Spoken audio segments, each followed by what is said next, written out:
The conference chamber of the Galactic Council stretched half a kilometer across, with seats arranged in concentric circles that rose toward a domed ceiling showing the stars beyond. Representatives from 43 species sat in their designated places, some breathing oxygen, others surrounded by containment fields filled with ammonia or methane. At the center podium stood Ambassador Chen, her dark suit looking plain compared to the elaborate robes and carapaces around her. She held up a data crystal, her hand steady despite the rage burning in her chest. This contains evidence of 17 separate attacks on human colonies over the past 6 months. Civilian targets, medical stations, schools, 3 million dead counselors, 3 million human beings who wanted nothing but to farm their land and raise their children. The Vrexian ambassador, a creature that resembled a bipedal lizard covered in metallic scales, let out a sound like grinding rocks. His species had mastered translation technology millennia ago, so his words came through clear. The frontier worlds lie within territory claimed by the Vrexian Empire for 6,000 years. Your colonists were trespassers. We showed remarkable restraint by warning them first. Chen's jaw tightened. You gave them 12 hours to evacuate entire planets. 12 hours for millions of people, including children and the elderly, to gather their belongings and flee their homes. More than sufficient time, the Vrexian replied, his crest flaring with colors that indicated amusement. Perhaps humans simply move slowly. Several council members made sounds that might have been laughter. The Caltharian representative, whose species had been part of the coalition for 8,000 years, raised a tentacle. The council recognizes that territorial disputes are complex matters. Humanity has been part of our coalition for only 30 years. Surely you understand that ancient claims must be respected. Ancient claims? Chen's voice rose, echoing through the chamber. You're telling me that paperwork from before humans invented writing is more important than 3 million lives? The council speaker, a being of pure energy contained within a crystalline framework, pulsed with soft blue light. Ambassador Chen, your emotional display is noted but unhelpful. The Vrexian Empire has filed proper territorial claims. Your species settled those worlds knowing they were disputed. Disputed. The survey teams found no active Vrexian presence on any of those worlds. No stations, no colonies, nothing but old ruins from a civilization the Vrexians conquered 4,000 years ago. They're using ancient maps to justify modern murder. Warlord Thexkar, the military commander of the Vrexian fleet, stood from his position in the gallery.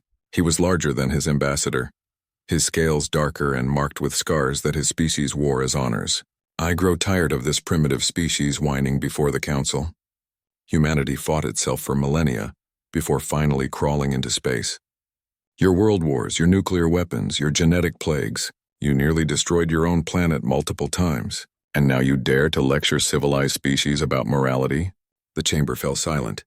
Chen felt every eye turn toward her, waiting for her response. She took a slow breath, thinking of the children she'd seen in the colony footage running from fire that fell from the sky. You're right, she said quietly. Humanity has done terrible things. We've fought wars that killed millions. We've created weapons that could sterilize our entire planet. We've done things we're not proud of. She looked up, meeting Thexkar's predatory gaze. But we learned from those mistakes. We grew past them. We built a unified world government and reached for the stars, hoping to be better than we were. And when we joined this coalition, we believed we were joining a community that valued life and justice. How touching, Thexkar said, his voice dripping with contempt. The warlike apes want to be taken seriously. Chen placed the data crystal on the podium. This evidence shows deliberate targeting of civilian infrastructure. Your ships destroyed hospitals displaying medical symbols recognized throughout the galaxy. You bombed refugee ships trying to evacuate. Under coalition law, these are war crimes. The Caltharian representative rippled with what might have been a sigh. Ambassador, the Vrexian Empire is one of the coalition's founding members. Their military strength protects many smaller species. We cannot simply accuse them of crimes based on the complaints of a species that has barely left its home system. So might makes right? Chen asked. Is that what the coalition stands for? The coalition stands for order, the speaker said, its light pulsing with finality. And order requires recognizing the realities of power and history. The Council's ruling is that the frontier worlds fall under legitimate Vrexian territorial claim. Humanity must withdraw from all disputed systems and pay reparations for illegal settlement. Chen stared at the speaker, feeling something cold settle in her stomach. She had known this was possible. Admiral Kozlov had warned her that the older species might not care about justice for newcomers. But hearing it spoken aloud, seeing the casual dismissal of 3 million deaths, made it real in a way that briefings never could. "I see," she said softly. She gathered her data crystal and turned toward the exit. "Ambassador Chen," Thexakar called out. "Before you go, let me make the situation clear. Your species will withdraw from all frontier worlds within 30 days. If you do not comply, the Vrexian fleet will move against Earth itself. We have 5,000 warships, each one more advanced than anything in your primitive fleet. You have, 200 ships? Resist and we will crush you. We will turn Earth into a monument to what happens when lesser species challenge their betters." Chen stopped walking. She stood there for a long moment, her back to the council. Then she turned, and several representatives later reported that they had never seen a human smile quite like that before. "Warlord Thexkar," she said, her voice carrying through the silent chamber. "I'll be sure to pass your message along to command." She left the chamber without another word. Behind her, the council moved on to other business, already forgetting the dispute. They were ancient species, used to the rhythms of politics that moved across centuries. A minor territorial dispute with a young species was barely worth remembering. Chen walked through the corridor of the council station, past representatives from a dozen species, until she reached the human embassy section. The moment the door sealed behind her, she activated the secure quantum communication link. Admiral Sarah Kozlov appeared on the screen, her gray hair pulled back tight, her eyes hard. "I watched the session. They actually sided with the Vrexians?" "Completely," Chen said. "And Thexkar threatened Earth directly." Kozlov nodded slowly. "Then we're done with diplomacy. I'm recalling all human personnel from coalition space. Every ambassador, every trade representative, every civilian contractor. They have 72 hours to reach human territory." "What are you going to do, Admiral?" Kozlov was quiet for a moment, looking at something off-screen. When she spoke again, her voice was soft but carried the weight of terrible certainty. "The Vrexians think they know what war looks like because they've conquered species that barely fought back. The Council thinks humans are primitives playing at civilization. They've all forgotten something important, Chen. We didn't barely survive our wars. We won them. All of them. Against ourselves. Sarah, get our people out. Thexkar wanted to remind us that we're a violent species. Fine. We'll remind him why that should have terrified him." 24 hours later, every human ship left coalition space. The last one to depart transmitted a message on all frequencies, aimed directly at the Vrexian homeworld. It was short, just one sentence, but it would echo through galactic history. "Since you chose war, let us show you how it's done." The war room beneath Geneva was a relic from darker times, built during the resource wars when humanity had teetered on the edge of extinction. Admiral Sarah Kozlov stood before a holographic display showing human space and the advancing Vrexian fleet. Around her, commanders from every human military branch waited in silence. "They're coming in the classic formation," General Park said, gesturing at the display. 5 battle groups, each with 1,000 ships. They'll hit our outer colonies first, expecting us to either flee or gather our fleet for a direct confrontation, which is exactly what every other species has done when facing them. Dr. Marcus Webb added. The intelligence chief looked tired, his eyes red from too many sleepless nights. "I've reviewed 200 years of Vrexian military campaigns. They're tactically brilliant at conventional warfare, fleet engagements, orbital bombardments, ground assaults. They win because they're stronger, better equipped, and more experienced than anyone they've faced." Kozlov nodded slowly. "So we don't fight them conventionally." She pulled up another display, this one showing Earth's blood-soaked history. Images flickered past, trenches from the First World War, mushroom clouds from the nuclear age, burning cities from the resource wars. Humanity spent 10,000 years perfecting the art of killing each other. We tried every possible way to destroy ourselves. Gas attacks, biological weapons, nuclear fire, genetic plagues, nanoweapons. We fought in cities, in jungles, in deserts, in space. We fought until we had a choice, evolve or go extinct. And we chose to evolve, Commander Williams said. We unified Earth, banned weapons of mass destruction, built the Coalition Treaty. We became better. Yes, Kozlov agreed, but we didn't forget. Every tactic, every weapon, every dirty trick we learned is still in our databases, still in our training. We kept it all because we knew someday we might face something worse than ourselves. Dr. Webb activated another screen. The Vrexians have had peace for 1,000 years. Before that, they were conquering species that couldn't fight back. They've forgotten what war really means. They think it's about honor and glory and fleet formations. He smiled without humor. We're going to teach them different. 3 weeks later, the Vrexian Third Fleet arrived at New Harmony, a human agricultural colony with a population of 2 million. Commander Jarek stood on the bridge of his cruiser, watching the planet below. His scales itched with anticipation. This would be his first real battle, a chance to prove himself. Scanning shows minimal military presence, his sensor officer reported. A few orbital defense platforms, maybe 20 patrol ships. They're not even evacuating. Fools, Jarek muttered. Send the standard surrender demand. The response came back in 30 seconds. Just 2 human words. Come down. Jarek felt his crest flush with anger. All ships begin bombardment of military targets. The Vrexian ships opened fire, their plasma cannons reducing the orbital platforms to glowing debris. The patrol ships didn't even try to fight, just scattered into the outer system. It was almost disappointing how easy it was. Then the first mine went off. It had been disguised as a piece of destroyed platform, drifting in the debris field. When it detonated, it wasn't a simple explosion. The mine released a swarm of smaller munitions, each one guided by basic AI, each one targeting a specific ship system. Engines, sensors, weapons. The mine didn't try to destroy the ships, just cripple them. Evasive action, Jarek shouted, but it was too late. Across the fleet, ships reported damage. Nothing catastrophic, but enough to be concerning. Sir, we're detecting more objects in the debris field. Hundreds of them. Before Jarek could respond, the patrol ships that had fled came back, but not to fight directly. They launched missiles from extreme range, then fled again. The missiles were strange, moving far faster than normal torpedoes, and when point defense destroyed them, they broke apart into clouds of metal fragments that spread through the fleet's formation. What are they doing? His tactical officer asked. Those fragments aren't large enough to damage our shields. They're not trying to damage us, Jarek realized. They're marking us, creating a debris field that shows exactly where each ship is. A new alarm blared. Sir, detecting massive energy signatures from the planet's surface. They're launching! I don't know what they are. The civilian mining stations on New Harmony's surface revealed their true purpose. They were mass drivers, electromagnetic launchers that had been disguised as mining equipment. They fired telephone pole-sized pieces of tungsten into space at a significant fraction of light speed.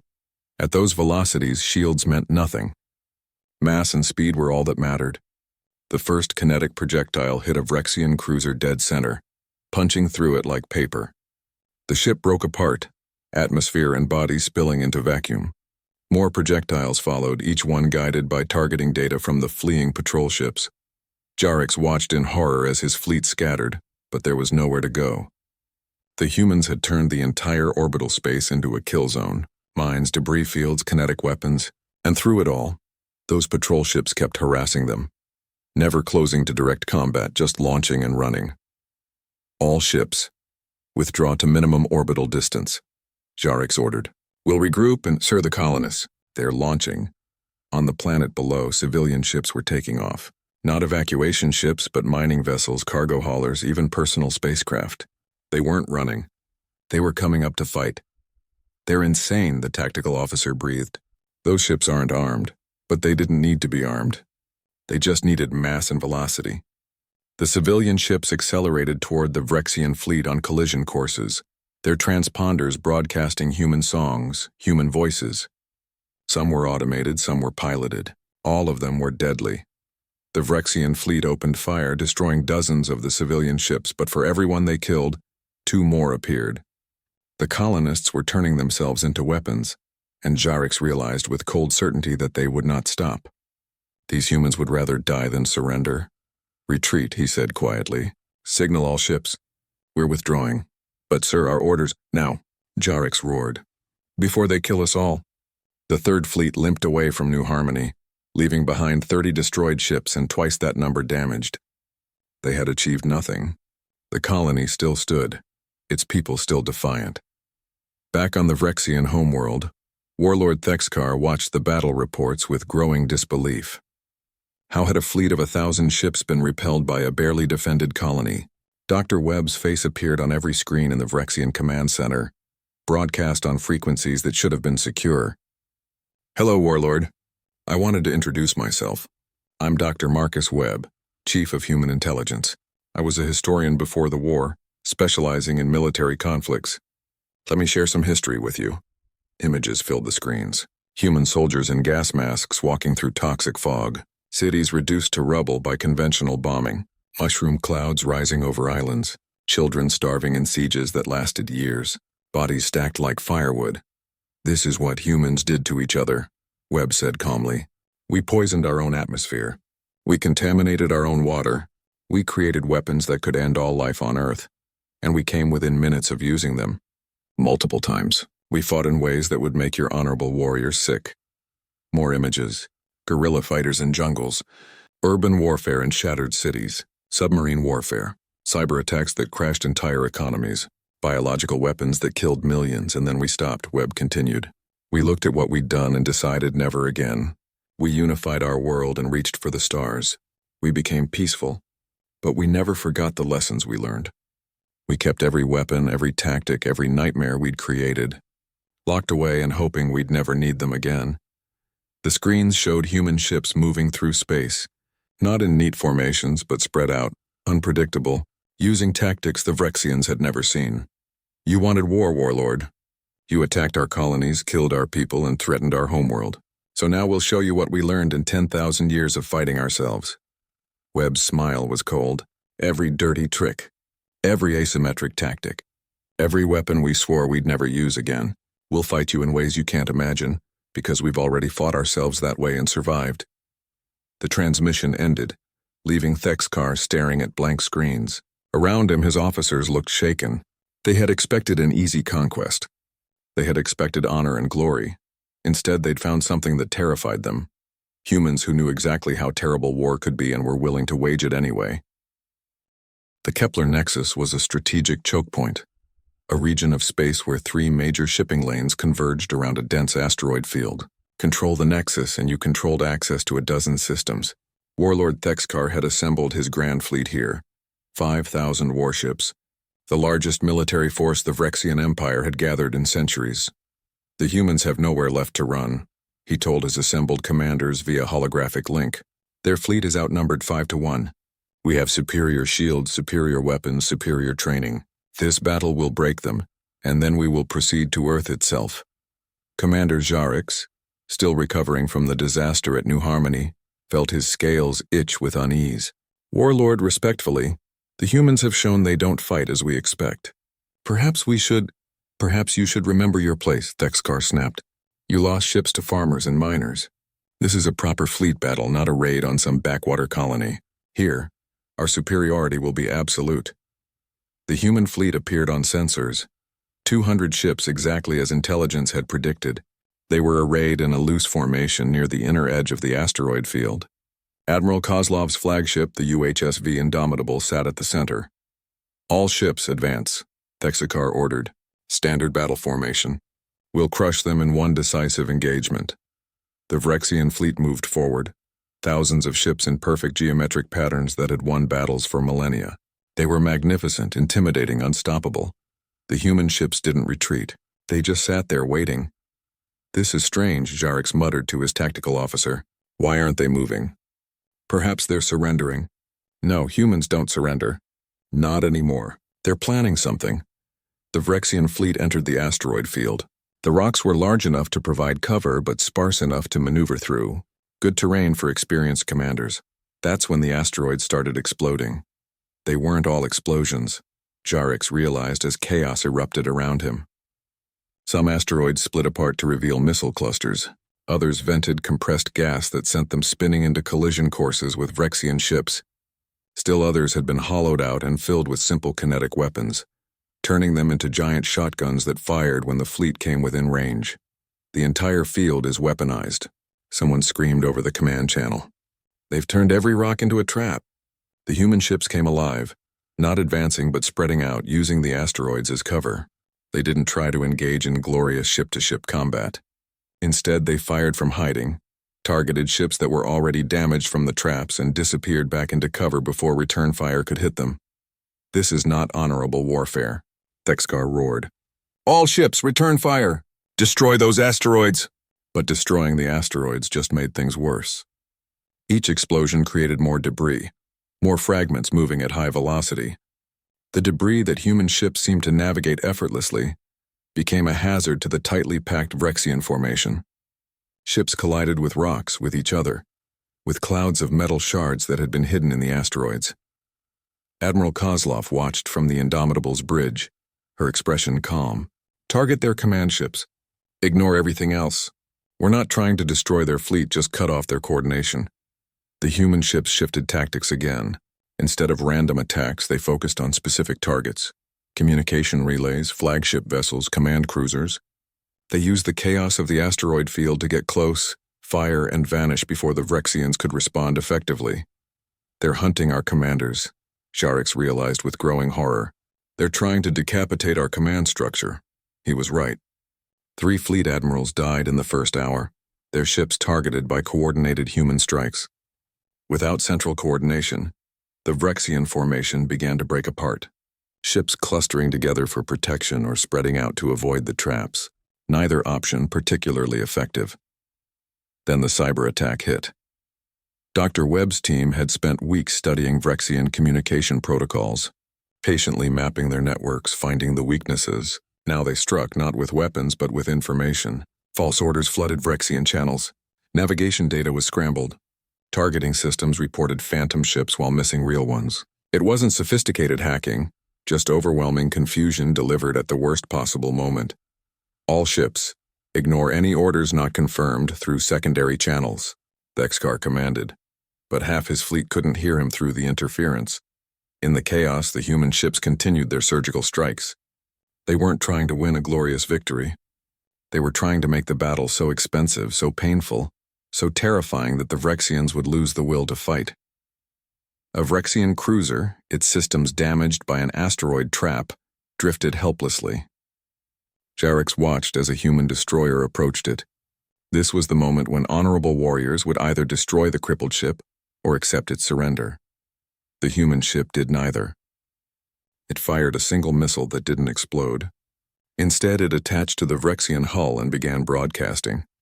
On every Vrexian screen, footage played: the attacks on human colonies, children running from fire, hospitals exploding, civilians dying in the vacuum of space. "This is what you did," a human voice said in flawless Vrexian.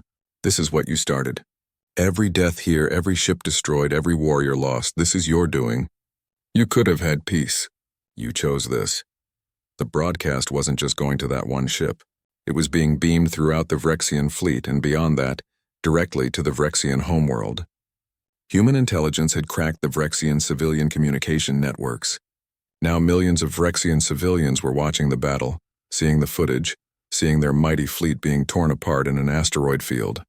"Shut that down," Thexgar screamed. "Jam that transmission." But the humans had learned from Earth's information wars. The broadcast was redundant, distributed, impossible to stop without shutting down their entire communication network. And the Vrexians couldn't afford to go silent, not in the middle of a battle. Jarix's ship took a hit, not from human weapons but from debris sent spinning by a nearby explosion. His engines failed, life support flickered, and his crew began emergency procedures. He expected death or capture. What he got was stranger: a human boarding craft attached to his ship. Marines in powered armor cut through the hull and entered, but they didn't come in shooting. They came in carrying medical supplies. "Commander Jarix," the lead Marine said through a translator. "I'm Lieutenant Ramirez. Your ship is dead and you've got wounded. We're here to help. You're helping us?" "We're not monsters," Ramirez said simply.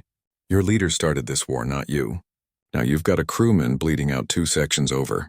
Want to argue or want us to save his life?" For 3 hours, human medics worked alongside Vrexian crew to stabilize the wounded. They brought food, water, and medical supplies. They helped repair enough systems to keep life support running. And all the while they talked, why? Jarix finally asked Admiral Kozlov when she arrived on his ship. "Why show mercy? We attacked you. We killed millions of your people." Kozlov looked tired. Her uniform was stained with someone else's blood from helping in the medical bay. Because we know what it's like to be the monster. We spent thousands of years killing each other, and we learned that the only way to stop the cycle of violence is to be better than our enemies. We'll fight you as brutally as we need to win. We'll use every dirty tactic in our arsenal, but we won't become you. She gestured at the view screen which showed the ongoing battle. The Vrexian fleet was retreating, having lost over 1,000 ships. The human fleet had lost 37. Your empire thinks war is about honor and glory. It's not. War is about making the other side quit. We can destroy your fleet. We can bomb your worlds. We could probably even take your homeworld if we wanted to. But that wouldn't end the war. It would just make you fight harder, fight dirtier until both our species were destroyed. So what do you want? We want you to understand, Kozlov said quietly. We want every Vrexian citizen to see what their leaders started. We want them to know that we could destroy you, but we're choosing not to. We want them to see their warriors treated with mercy and ask themselves why their government showed none to our colonies. Jarix looked at his crew, being treated by human medics who had every reason to hate them. He thought about the broadcasts showing Vrexian war crimes to his people. He thought about the brutally effective tactics humans had used to win this battle while taking relatively few losses themselves. You're not just fighting us, he said slowly. You're fighting the idea that might makes right. You're trying to change how the galaxy sees you. No, Kozlov corrected. We're trying to change how the galaxy sees war. Because if we don't, if we let species like yours keep believing that conquest and brutality are acceptable, then eventually someone will push too far. Someone will use weapons that can't be stopped, and the galaxy will burn. She stood to leave. We know this because we almost did it to ourselves. We came within minutes of destroying Earth multiple times. We don't want to save just humanity, Commander. We want to save everyone from making our mistakes. As Kozlov's shuttle left his dying ship, Jarix sat in his command chair and watched the battle end. The human fleet didn't pursue the retreating Vrexians. They just held position, tending to damaged ships. The Galactic Council chamber was in chaos. Representatives from 43 species shouted over each other, their translation devices creating a cacophony of competing voices. At the center of it all, the council speaker pulsed with angry red light. Order, the speaker demanded. This chamber will have order. The Keltharian representative's tentacles writhed with agitation. The humans have violated every principle of civilized warfare. They've turned entire star systems into death traps. They're broadcasting propaganda directly to Vrexian civilians. They're using cyber weapons that could destabilize galactic communications. They're winning, a smaller species ambassador said quietly. The Nyx were a diminutive people who had long lived under Vrexian protection and Vrexian dominance. Against a fleet 5 times their size, they're winning. That's not the point. The Keltharian snapped. The point is they're fighting like barbarians. No, Ambassador Chen said, standing from the human delegation seat that had been empty for weeks. We're fighting like humans. There's a difference. The chamber fell silent. Chen had been recalled weeks ago, but here she stood, unauthorized and uninvited. You have no right to address this council, the speaker said coldly. Humanity withdrew from coalition space. We did, Chen agreed. Because you refused to help us. Because you sided with aggressors who murdered millions of our people. Because you made it clear that justice only applies to older species and newer ones like us are expendable. She looked around the chamber. But I'm not here as an ambassador. I'm here to deliver a message from human command. We don't want to hear your threats, Thexkar growled from his seat. He looked older, worn down by weeks of military disasters. Good, because this isn't a threat. It's a statement of fact. Chen activated a holographic display. It showed the Vrexian star system, with red markers indicating military installations, shipyards, weapons platforms, fleet bases, command centers. There were hundreds of them. Over the past 6 months, human intelligence has mapped every military installation in Vrexian space, every shipyard where you build your warships, every weapons depot where you store your munitions, every command center from which you coordinate your fleets. More markers appeared, spreading across the map like a disease. We know where your admirals sleep. We know which stations have the weakest defenses. We know which systems have no backup communications. The chamber was deathly quiet now. 72 hours ago, Warlord Thexkar authorized the deployment of a planet-killer weapon targeting Earth. A weapon that violates every galactic convention on warfare. A weapon that would kill 10 billion human beings. Chen's voice was ice. That weapon was intercepted not by human forces but by a coalition of smaller species who are apparently braver than this council. Several representatives shifted uncomfortably. The Nix ambassador met Chen's eyes and nodded slightly. In response to this attempted genocide, Human Command has authorized Operation Prometheus. In 6 hours, every military installation marked on this map will be simultaneously attacked by human forces. Not civilian targets, not population centers, just military assets. We will cripple the Vrexian war machine in a single day. You can't possibly coordinate that many strikes, a coalition military advisor objected. Watch us, Chen said simply. Dr. Webb appeared on a secondary hologram, broadcast from his command center on Earth. For the past 3 months, we've been seeding Vrexian military networks with what we call educational malware. It doesn't destroy systems. It doesn't kill anyone. It just teaches. He activated a program and Vrexian command centers across the galaxy suddenly found their displays taken over, not by weapons targeting data but by history lessons. The Cuban Missile Crisis when humanity nearly destroyed itself over political ideology. The resource wars when nations fought over water and rare earth elements. The Tokyo Accords when the world finally chose peace. We're showing your warriors what we learned, Webb explained. We're showing them that the path you're on leads only to mutual destruction. We're showing them that there's another way. This is psychological warfare, Thexkar protested. Yes, Webb agreed. It's also educational outreach. You started this war thinking humans were primitive and weak. We're correcting that misunderstanding. Every Vrexian commander is now watching our history, seeing our mistakes and hopefully learning from them before we all make a fatal error. Admiral Kozlov appeared on a third hologram. Her hair was grayer than it had been months ago, her eyes harder. We don't want to destroy the Vrexian Empire. We don't want revenge. We want this war to end before someone uses weapons we can't come back from. But make no mistake, we will do whatever is necessary to protect humanity. You're bluffing, Thexkar said, but his voice lacked conviction. Am I? Kozlov pulled up tactical displays. Your 4th Fleet is currently at Stronghold Sigma 9, preparing to defend against what you think will be a human assault. Your 2nd Fleet is protecting the home system. Your reserves are scattered across a dozen fortress worlds. You've deployed your forces to defend against conventional attacks. She smiled without humor. We're not going to attack conventionally. Space stations around the Vrexian homeworld suddenly went dark. Not destroyed, just offline. Their power systems had been compromised by viruses that had been waiting dormant for months. Activated now by a single signal from human intelligence. How? Thexkar stared at his datapad in disbelief. That's impossible. Those systems are isolated, hardened against cyber attack. Nothing is isolated, Webb said.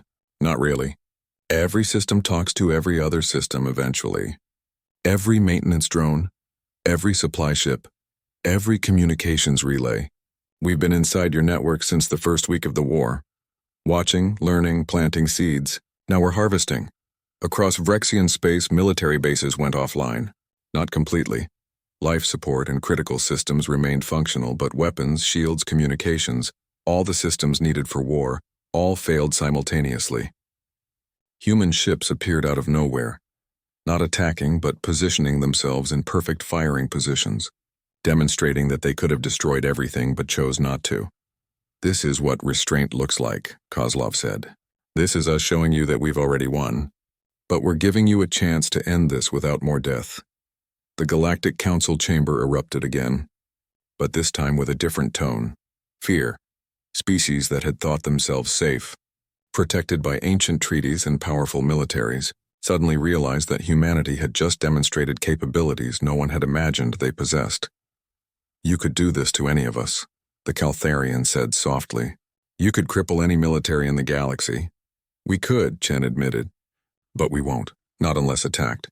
We're not conquerors. We're not interested in subjugating other species. We just want to be left alone to live in peace. She looked directly at Thexkar. But if you force us to fight, we'll fight to win. Completely and permanently. On the Vrexian homeworld, something unprecedented was happening. The civilian population, having watched weeks of broadcasts showing the war's reality, having seen their warriors shown mercy while their leaders showed none, having learned about humanity's violent history and how they overcame it, began to protest, not in small numbers but in millions. They filled the streets of the capital city, carrying signs that translated simply enough. Jarix, released by human forces after the Battle of Kepler Nexus, stood before a crowd of junior officers who looked to him for guidance. I fought the humans, he told them. I saw them destroy our fleet while taking minimal losses. I also saw them risk their own lives to save wounded Vrexians. I've studied their history, their wars, their near extinction, and I've come to a conclusion. His officers waited, scales flickering with nervous anticipation. We can't win this war, not because we lack courage or strength, but because we're fighting an enemy who has already fought every war we can imagine, against themselves. They know every tactic, every strategy, every dirty trick. They've made every mistake we could make and learned from them. He looked at the crowd. More importantly, they've learned when to stop, when to show mercy, when to choose peace even when they could choose victory. What are you saying, Commander? A young officer asked. I'm saying that Warlord Thexkar led us into a war we cannot win and should never have started. I'm saying that our empire has grown fat on easy conquests, forgetting what real war costs. And I'm saying that if we continue on this path, the humans will destroy us, not because they want to, but because we'll force them to. He pulled out his weapon and laid it on the ground. I will not fight for Thexkar anymore. I will not send warriors to die for pride and territorial claims. If that makes me a traitor, so be it. One by one, his officers laid down their weapons too. Across the Vrexian military, similar scenes played out. Warriors who had seen the broadcasts, who had been shown mercy by human forces, who had studied humanity's history and recognized the abyss their own species was approaching, they began to refuse orders. In the council chamber, Thexkar watched his empire crumbling in real time. His scales had gone pale, his crest flat against his skull. The peace negotiations took place on a neutral station orbiting a dead world, chosen because it had no strategic value to either side. Commander Jarix, now representing the provisional Vrexian government, sat across from Admiral Kozlov and Ambassador Chen. Between them, holographic displays showed the terms being discussed.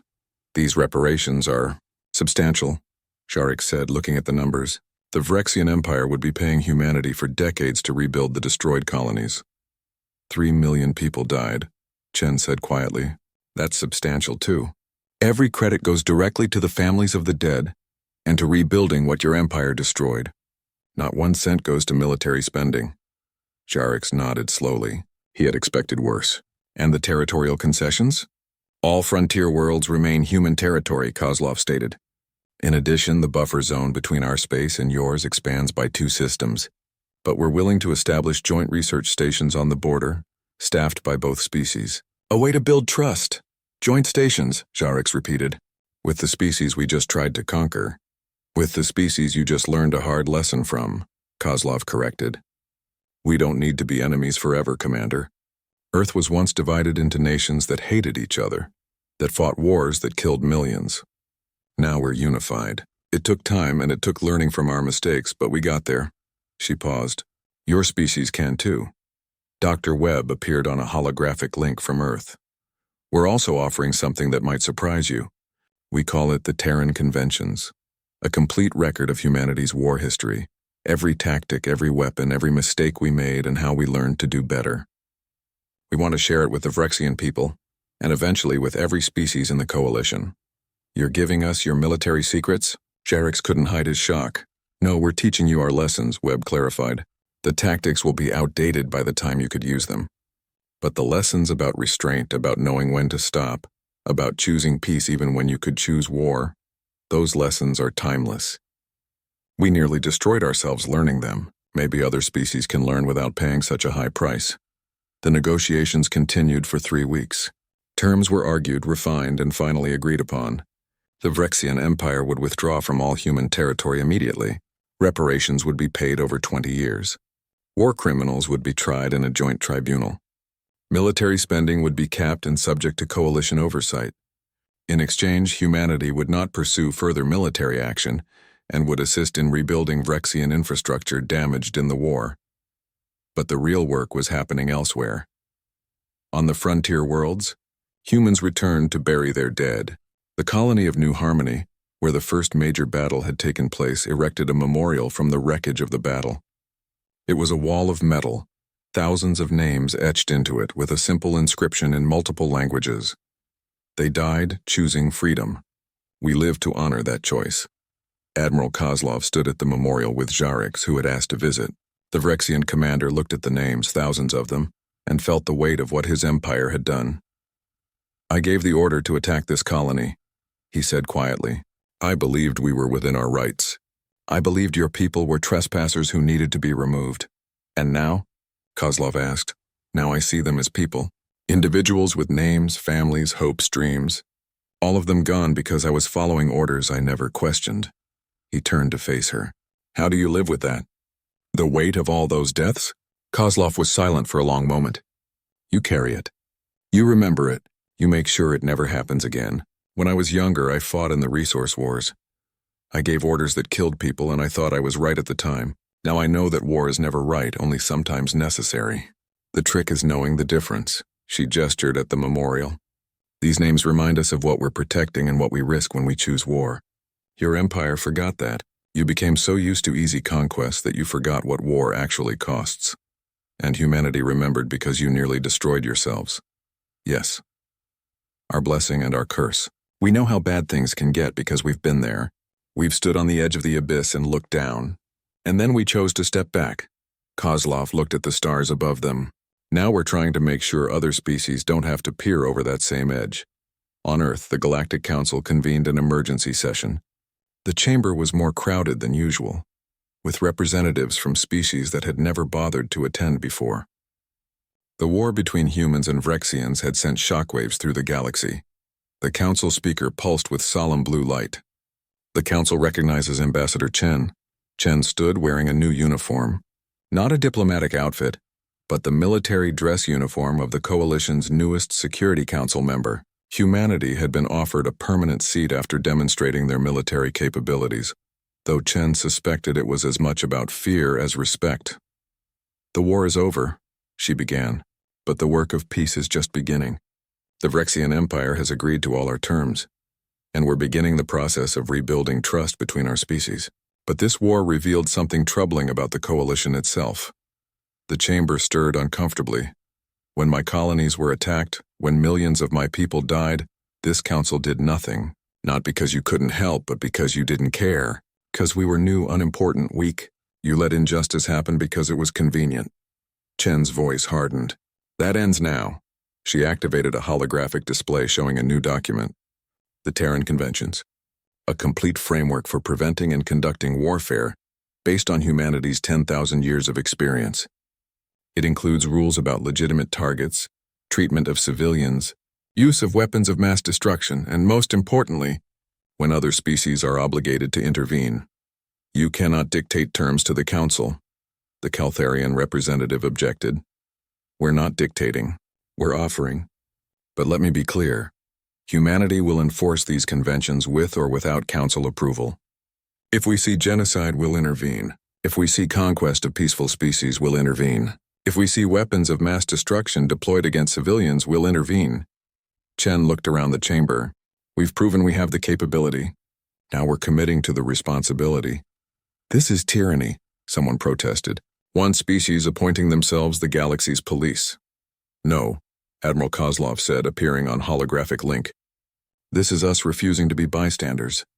For 10,000 years, this council has maintained peace by ignoring injustice against weaker species. Well, humanity learned the hard way that silence in the face of evil is complicity. We won't be silent anymore." The Nyx ambassador, representing one of the species that had helped intercept the Vrexian planet killer, stood up. "The Nyx Collective supports the Terran Conventions. For too long, we've accepted protection that came with subjugation. Humanity has shown us that there's another way." One by one, smaller species stood to voice their support, species that had been dominated by larger ones, that had accepted the status quo because they had no other choice. Now, with humanity demonstrating that the old order could be challenged, they found their courage. The vote took 3 days, but in the end, the Terran Conventions were adopted into coalition law. It wasn't unanimous. Species like the Caltharians, who had benefited from the old system, objected strenuously, but it passed. The galaxy had changed and there was no going back. 5 years later, Jarek stood at the same memorial on New Harmony, but this time he wasn't alone. A human woman stood beside him, her hair gray, her eyes tired but kind. She was the mother of one of the names on the wall. "Thank you for coming," she said, "for remembering." "I'll never forget," Jarek replied. "I was there when the bombs fell. I gave the orders. I have to remember, or their deaths mean nothing." "You're different now," she observed. "I've read about the reforms you've pushed through. Civilian oversight of the military, peace education in schools, the Reconciliation Commission. I learned from the best teachers," Jarek said, gesturing at the memorial. "They taught me what happens when warriors forget the cost of war. And humanity taught me how to remember." They stood in silence, watching human and Vrexian children playing together in the rebuilt colony. The next generation, growing up without the hatred that had fueled the war. Admiral Kozlov, now retired but still influential, visited Earth's military academy to address the new graduating class. These young officers had grown up during the war, seen the broadcasts, studied the battles. They thought they understood. "You've learned tactics," she told them. "You've studied our victories, analyzed our strategies, and you're eager to prove yourselves. But before you take command of ships and lead people into battle, I need you to understand something fundamental." She activated a display showing Earth from space, beautiful and blue and fragile. "Everything we did, every weapon we developed, every tactic we employed, every battle we fought, we did it to protect this. Not to conquer, not to dominate, but to ensure that humanity survives and thrives. We're not warriors because we love war. We're warriors because we love peace enough to fight for it." Thank you for watching and comment for next part.